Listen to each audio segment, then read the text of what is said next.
Видео подготовлено сайтом online.gdz.net.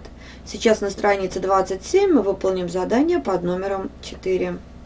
Приведи примеры профессий людей, которые производят товары. Что такое товары?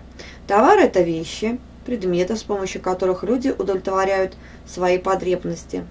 К товарам, например, относятся продукты питания, одежда, мебель, посуда, автомобили, дома и многое другое.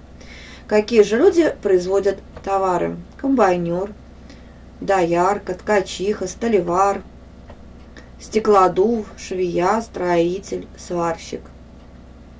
Оказывают услуги. Услуги – это работа, которую люди выполняют, чтобы удовлетворить те или иные потребности других людей.